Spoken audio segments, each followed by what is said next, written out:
Hello, everybody, and welcome to a daily lighting critique. It's actually not that daily anymore. I'm doing these Tuesdays and Thursdays. I'm Mike Tanzillo.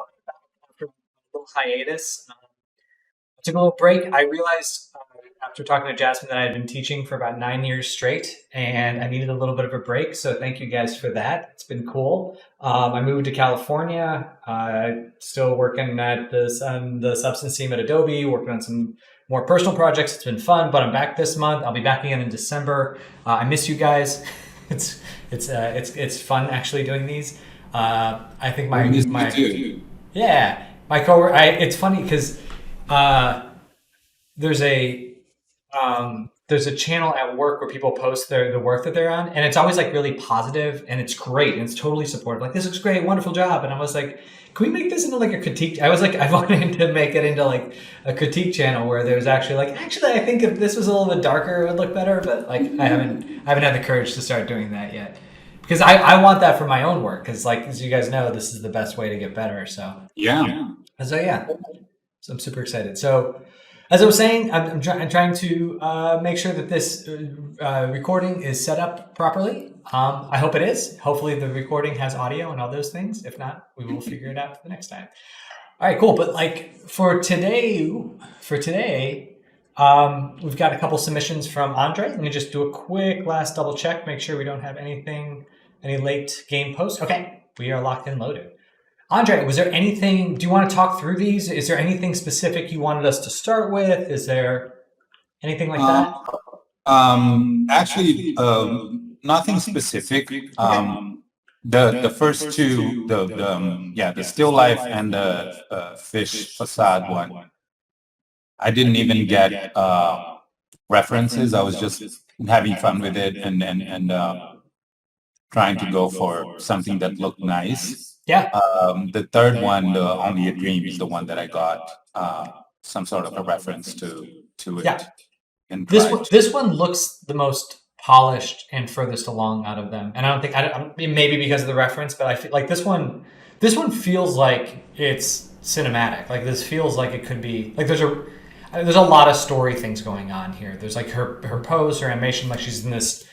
Like, I'm making a lot of us like anytime that I catch myself just making a lot of assumptions about what's going on. Like, she's in an old house. She's probably like maybe a relative she hasn't seen in a long time. It's creeping her out. Like, when I'm starting to say things to myself like, oh, she's in a creepy environment, I know that the lighting is like there's a foundation there that's making me have those feelings as the viewer. So that's really Uh-huh. cool.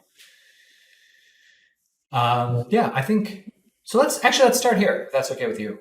Go Okay, from there. yeah. So we've got this as a reference. It's a very cool. Do you remember? Do you know what this is from?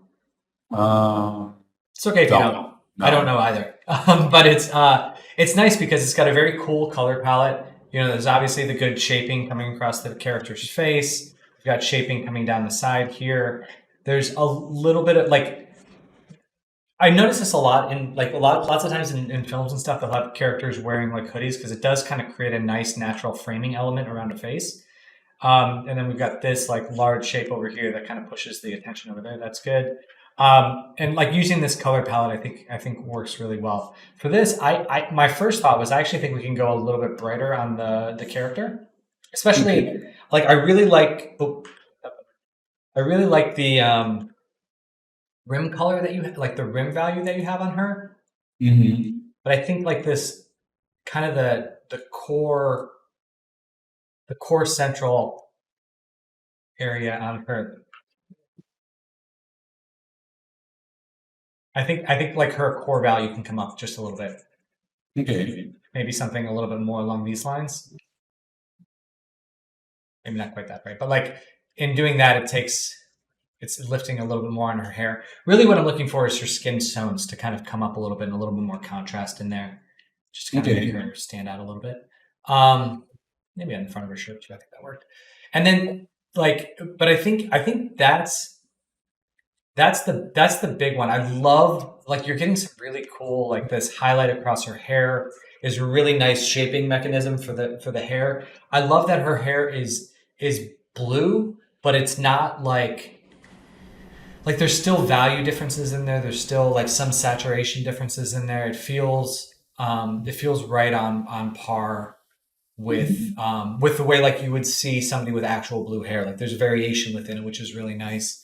Like getting that little bit on the tips there is good. I think that there's something about her lip. Are you doing the shading work on this too? Or just No, no. okay. This is a scene from Pixar that that you can download from their website. Oh, got it. They have all the shades and stuff already. Got it. Well, then I was going to be critical of her lips, but we'll let it go. But we can, I mean, we can work on it. I think her lips could be darker or something. They're just a color that doesn't exist in the like her skin. Her skin is like pretty pasty. It's pretty like desaturated, like kind of grayed down, and that's totally expected in this very blue environment. There's just something about like the peachiness of her lips. What I'm looking for is maybe something a little bit darker, maybe a touch more purple in there too. Okay. And I think that would be good. And then there's always eye stuff that you can do. Uh-huh. So just like little eye dings up there or something, just something soft to add a little reflection in there. Uh-huh. And then in terms of the environment, I think there's a lot of cool things going on. The one thing I would like to see is a little bit more shaping and or directionality in the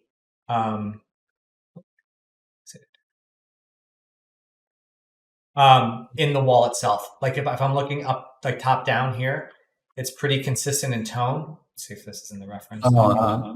Like this wall even gets a little bit brighter as it goes towards the bottom, but just something, because if there's a little bit of light coming in this room, it would be darker up here and then a little bit lighter down there. I'll open it up. Do you guys have any thoughts on this one?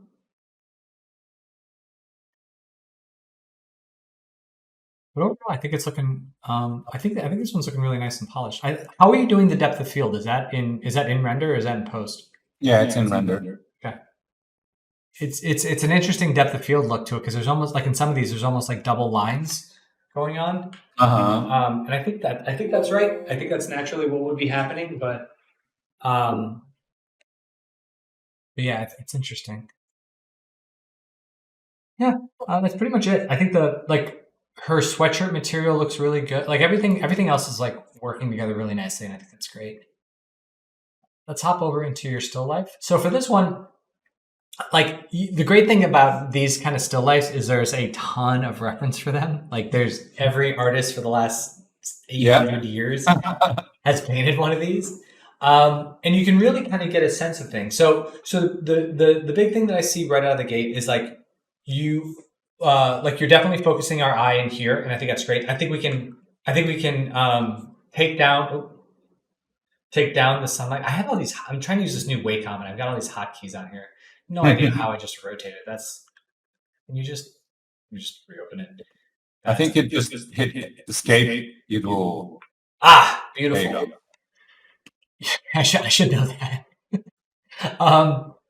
Because what I'm seeing is like this is very bright, and then these are kind of like this right here is kind of a combination of being in the sun and not in the sun at the same time. And I say that because like I'm seeing a really sharp shadow from like a heavy hitting, daytime no window diffusion thing, but the brightness of it doesn't align with that. It's like and so like this would either need to be brighter or that would need to be a little bit more diffuse in the shadow area. And what I'm thinking is that if you take this down in the brightness and just kind of open up the cone light a little bit more to kind of naturally hit some of these other elements, I think that would work really well. I love the specular hits you're getting in the artichokes. Like those are providing some really nice shaping. It would be nice to get something similar to that in some of the other fruit. Like the pears would have a little bit of specularity on the skin. The mangoes, the bread might need a little subsurface too. Okay. And then the flowers are tough. So one of the tricks that I've learned in the past of working with flowers, depending on how you're lighting this, you could add a little bit of because the petals themselves are translucent, so they let lots of light in as they're kind of coming along. So things like the very dark core in here wouldn't always happen unless they were like super dead leaves, and then they would be, I guess, a little more opaque. But Uh-huh. but the trick is when you're doing flowers, you can try this, is to add an ambient light that's linked to the flower petals, and then just Okay. like it just kind of like raises that value up a little bit, so the core never really gets that super dark. And it's Uh-huh. nice because you kind of have a color palette for these flowers that are kind of similar. So if you put like a kind of a pinkish warm light as that ambient, it would kind of feel natural as its core color. It was an old hacky way of not having to calculate all the secondary bounces from the translucency in there while Uh-huh. maintaining that feeling that the flowers themselves aren't blocking too much, because they feel like they just feel a little bit, especially with how saturated some of these fruits are. They just feel like it makes them feel extra desaturated. So Uh-huh. I think it would get some of that saturation back in there. But I love, like, this is a very this like diagonal line across the back wall is um, a very like Dutch still life portrait painting thing. So those would be my big ones. Like, get some saturation in these flowers, try and fill in some of these darks, open up this key light a little bit more. So Uh-huh. it's more about this general area, and then work on getting some of this like specular shaping that you're getting in the artichokes and some of the other fruit too. Okay. Cool. Yeah. This basket, I'm going to say something else. So this basket is, it's interesting because it's like, it's fine. I was thinking because it's kind of like a newer design. It's the only thing that kind of dates it in terms of Okay. the image, but I think it's fine. And then Maybe if I make it all wooden instead of having the metal. yeah, yeah, maybe that'd be, yeah, because then it would just be like a wooden thing. That'd be good. And then the I'll other try. thing too, I'm realizing now, I'm looking at the glass vases and the frostiness in the middle, but there's something odd about the edge, like this kind of dark line around here. Maybe that's okay. Maybe I'm just thinking too much. I think I'm just thinking too much. I think it's fine. Never mind. Ignore that note. We'll maybe deal with that and then in the next iteration. Let me think about that one. All right. Anybody else have any thoughts on this? Any questions before we move on? All right, cool.